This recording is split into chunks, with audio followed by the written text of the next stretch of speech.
I'm Paul Rosenthal. I'm a proud alumnus of Miami Beach High School class of 1968. I was born in Miami Beach, Florida, one of the first of my generation being born there. My parents were both from New York, from Brooklyn, and so was my older brother, born in Brooklyn, and they moved out after World War II. So I was born in 1950. We lived in South Beach, 145 Jefferson Avenue, an address that doesn't exist anymore. My parents got divorced when I was 5.5 years old.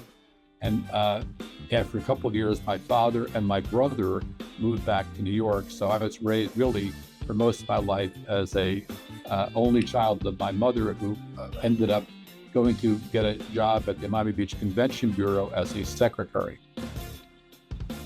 I loved going to school at Beach High. I had so many good friends, and I had some very good teachers, but I was a terrible high school student. I didn't really study. I didn't care about anything academic.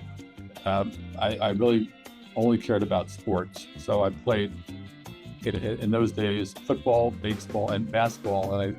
And I did junior varsity basketball my first year, and that's all I cared about.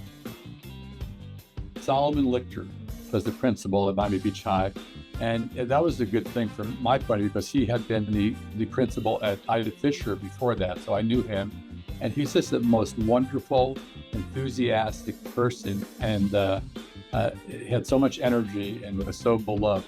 And so he set a very wonderful tone for everybody there, very upbeat, very positive, and just made it, he just generated a lot of enthusiasm from the kids.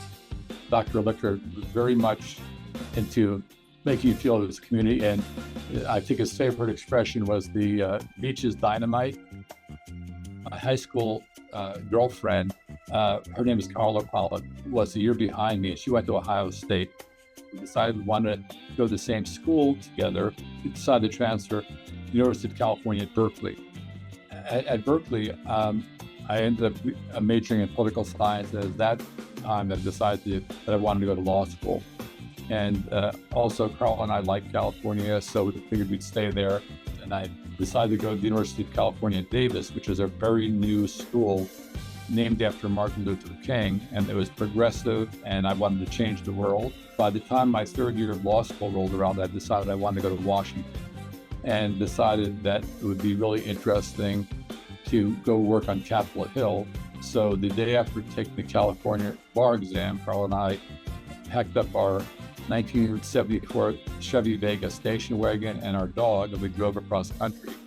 She got a job teaching, and I looked for a job for a few months, and I got very lucky getting a job working for the U.S. Senate Committee on Government Affairs that was chaired by Senator Abraham Ribicoff of Connecticut. What I worked on the Hill, in some respects, was the aftermath of Watergate. The committee I worked on was doing a lot of, let's just say, reforms based on the problems that were uncovered looking at the Nixon administration.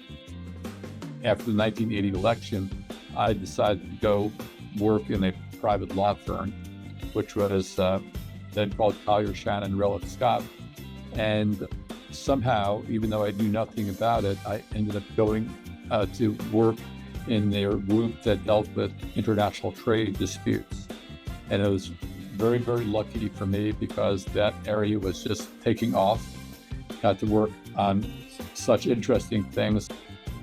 Our firm had a very good practice representing U.S. industries that were fighting imports or facing problems with trade access to other countries. Yeah, you can be an underachiever, and you can still make it, and you could have a successful life and career. It's not too late.